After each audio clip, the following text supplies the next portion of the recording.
মনকে শান্ত রাখবো কি করে স্যার? চঞ্চল মস্তিষ্ক, মনকে শান্ত রাখতে পারে আপনার প্রাণায়াম। ভামরি করুন, উদ্গীত করুন, অনুলোম বিলোম করুন, গরমকালে চন্দ্রভেদী করুন, শীতলী শীতকারী করুন।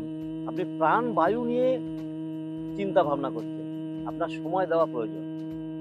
অন্তত পক্ষে আমি মনে করি 10 মিনিট অনুলোম বিলোম করা দরকার, ভামরি 10 মিনিট করা দরকার, উদ্গীত 7 থেকে 11 বার করা উচিত, ওম চ্যান্টিং। এগুলোর সাথে আমি আজকে একটা জিনিস আপনাদের বলবো, যেটা করে আমি নিজে উপকৃত, এটা আমার খুব প্রিয়। এই প্রসেসটা আপনি অন্ধকার ঘরে বসে করুন, একা থেকে করুন, অন্তত 3টে মিনিট করুন। বা হাতটা পাঞ্জাটা এরকম খোলা রাখবেন, আঙুলগুলো সব লাং আর হার্টের ওপরে রাখবেন,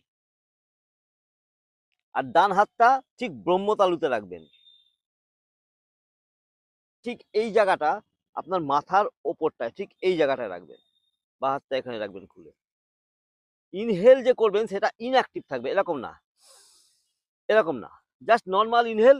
এক্সহেলেশনটা যখন করবেন তখন ঠিক এইভাবে করুন, দেখুন।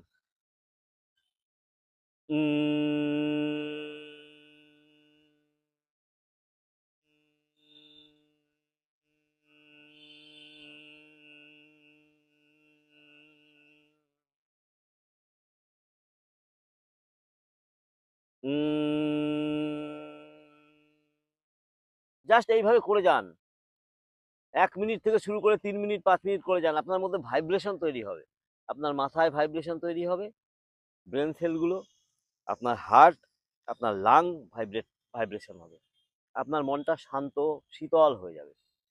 আজকে থেকে শুরু করুন।